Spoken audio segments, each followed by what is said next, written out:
dirais en premier que cette réforme de l'éducation n'est pas un caprice de politicien ou un effet de mode, mais plutôt l'aboutissement d'un très long processus de réflexion qui a duré 10, 15, peut-être même 20 ans au Québec, en particulier chez les comités consultatifs, Conseil supérieur de l'éducation et autres conseils. C'est donc l'aboutissement d'un long processus de consultation et de participation, puisque nous avons connu, il y a maintenant 4 ans, des États généraux sur l'éducation, et non pas les États généraux de l'éducation. Donc, les États généraux sur l'éducation, où la société civile en général, les parents, les étudiants, les organismes sociaux, sont venus dire à des commissaires, dans le fond, qui étaient aussi des citoyens, voici ce que nous pensons des besoins qu'ont nos enfants, et voici ce que nous pensons des malaises dont souffre l'éducation. Est-ce qu'il serait possible de combler les deux?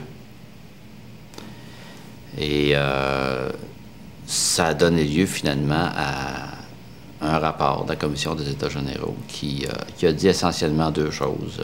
Quand on, sans vouloir simplifier à outrance, 2 grands messages. Un, il faut que ce que nous offrons comme menu à nos enfants soit plus conforme aux défis qu'ils vont avoir à affronter dans leur siècle à eux, qui ne sera pas le nôtre. Deuxièmement, il faut donner plus de levier ou de pouvoir de décision à ceux qui vivent les problèmes au quotidien, c'est-à-dire les gens dans les écoles. Et ça a donné lieu à 2 grandes pièces, je dirais, de la réforme. Ce ne sont pas les seules, mais 2 grandes pièces. Une intervention sur les contenus, les programmes d'études. Une intervention sur la loi sur l'instruction publique. L'intervention sur les contenus, ça s'est appelé un énoncé de politique éducative publié par la ministre de l'époque qui disait 4 ou 5 grandes vérités, là, sommairement. Entre autres, il faut se ressaisir sur le plan intellectuel. L'école a une fonction d'instruction, il ne faut pas avoir peur du mot. On va vivre dans une société de savoir. Il faut donc apprendre des choses, mais surtout, il faut apprendre de façon de plus en plus autonome. On va avoir à apprendre toute notre vie. Donc, il faut réinventer la façon même d'apprendre. Deuxièmement, nos enfants vont vivent déjà dans une société très métissée où il y a toutes sortes d'échelles de valeurs, des gens d'origine diverses. On ne sera plus dans une société homogène. Il va falloir transiger ou négocier nos comportements, donc avec des gens de cultures, d'origine diverses. Il faut donc apprendre à vivre ensemble. Ça prend donc plus seulement une connaissance historique des phénomènes, mais une éducation à la citoyenneté, au vivre ensemble. Évidemment, c'est des transformations majeures dans les façons d'approcher les programmes d'études qui nous ont amenés même à abolir des matières. Bon, c'est pas un reproche qu'on se trouvait ou une condamnation à faire, qu'on faisait, ou un rejet du passé. On ne prétendait pas ainsi que ça n'avait pas servi, ces matières-là, mais dans la modernisation du curriculum, ce qu'on dit là, c'est qu'il y a de nouveaux besoins, ça correspond à de nouvelles réalités, il faut enrichir le menu. L'aspect culturel aussi des connaissances.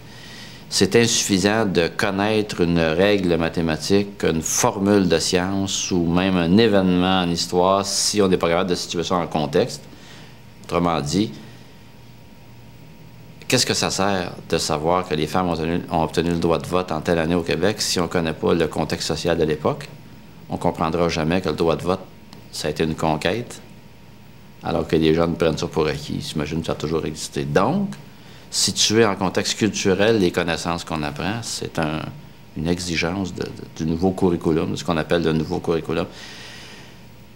Établir un lien entre les disciplines, qui sont souvent très cloisonnés dans des corridors où les jeunes ouvrent le tiroir de sciences, ferment le tiroir, ouvrent le tiroir de technologie, ferment le tiroir, etc., etc. On a donc regroupé par grands domaines disciplinaires des disciplines, par grands domaines du savoir, pour bien montrer que la technologie et la science, ça s'intègre, ça communique, ça a une interdépendance, de façon à ce que les apprentissages des jeunes soient à plus de signification, soient plus signifiants, etc., etc.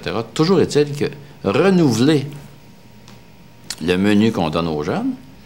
Deuxièmement, refaire les programmes selon une nouvelle approche. On a vécu, je dirais, pour employer des expressions que le milieu scolaire connaît, à l'époque de la taxonomie de Bloom, où on découpe comme en saucisson le savoir en multiples objectifs d'enseignement. Je pense qu'il y en a 3500 au primaire et au secondaire.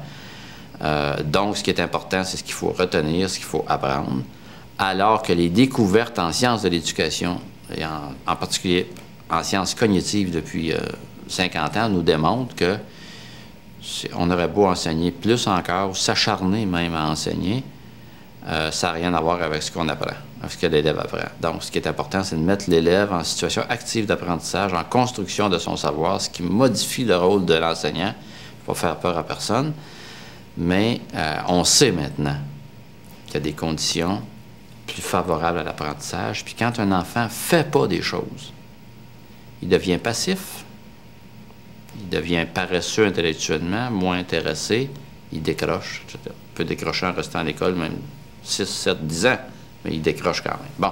Donc, tout ce bloc des programmes d'études, l'énoncé de politique éducative. À côté de cela, on a dit oui, mais ça se passe dans des écoles, ces choses-là. Donc, la pédagogie, l'organisation de l'enseignement, il faut que ça soit davantage décentralisé vers les écoles. C'est l'autre grande pièce de la réforme, je dirais la loi sur l'instruction publique qui a été modifiée et qui a fait en sorte que on a posé deux gestes, on a fait deux gestes majeurs. On a ramené dans l'école les pouvoirs en matière pédagogique jusque-là exercés par les commissions scolaires, en tout cas, enfin la plupart. Ça, c'est à la verticale. À l'horizontale, on a dit tous ceux qui ont un intérêt à l'éducation dans une école, c'est les parents, les élèves, jusqu'à un certain point, les personnels scolaires, on va les mettre sur un même conseil d'établissement, puis ils vont avoir des décisions à prendre. Il ne faut pas juste consulter, là. Ils vont avoir des décisions à prendre, des décisions majeures à prendre. Donc, sur les dimensions essentielles de la vie de l'école. Bien sûr, il y a un champ protégé, un champ professionnel qui n'appartient qu'aux enseignants et aux enseignantes et à la direction de l'école, c'est sûr. De sorte qu'on redonne beaucoup plus d'autonomie non seulement à l'école, mais aux gens dans l'école. Et on pense que, ce faisant, dans la mesure où ces décisions-là sont prises en collégialité par tout le monde, ça va avoir plus d'impact, ça va avoir plus d'effet, et les gens vont voir plus la cohérence des décisions qu'on prend. Donc, le projet éducatif de l'école ou de l'établissement scolaire qui, auparavant, était souvent une coquille vide. Je sais que des fois, on me trouve sévère quand je dis ça, mais qui était souvent ce que j'appelle, moi, des projets atmosphériques, là, portant sur des valeurs. Il faut s'aimer, il faut se respecter, il faut respecter l'environnement, il faut que l'école soit propre. Finalement, avait des effets limités sur la réussite des élèves. Dorénavant, le projet éducatif, c'est l'application de trois choses. C'est l'application, l'adaptation ou l'enrichissement de trois choses. La loi, c'est les droits des élèves.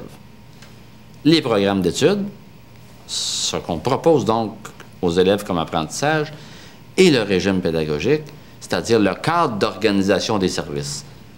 Quels sont les services éducatifs auxquels l'élève a droit? Quelle est leur nature? Quel objectif vise-t-il? Et comment on les organise? Alors, on voit bien que le projet éducatif ne porte plus sur des choses banales ou accessoires ou périphériques, mais sur l'essentiel. Et c'est de ce point de vue-là, je pense, qu'on peut dire que la réforme, c'est une chance pour les élèves d'entrer dans le 21e siècle qui va être le leur avec de meilleurs outils, et sur le plan intellectuel, sur le plan des processus cognitifs, sur le plan social, sur le plan même des compétences acquises, donc de la qualification. C'est une chance pour l'école, en mettant en contribution toutes les ressources, d'abord des personnels, des parents, du milieu, même, parce qu'il y a des représentants du milieu maintenant, de prendre des décisions plus adaptées, donc d'adapter les services aux élèves. Et on espère, enfin, c'est le souhait de la réforme, de cette façon-là, que le plus grand nombre possible d'élèves, le plus grand nombre, en mathématiques, c'est tout le monde, le plus grand nombre, c'est le tout, donc que le plus grand nombre d'élèves possible accèdent à la réussite. Et par voie de conséquence, qu'on augmente ainsi nos taux de diplomation, mais pour l'important, c'est pas ça, c'est que l'école, devant développer l'autonomie, amener la liberté, c'est ça l'éducation, c'est qu'on amène le plus de gens possible à maîtriser le siècle dans lequel ils vont vivre. Voilà pour l'essentiel.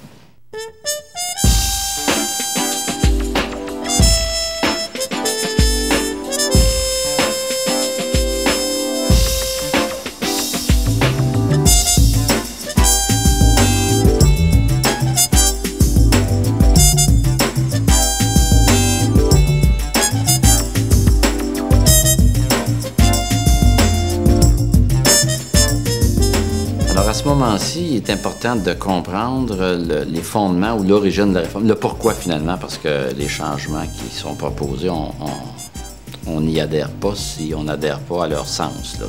C'était un peu le but de l'exercice qu'on fait.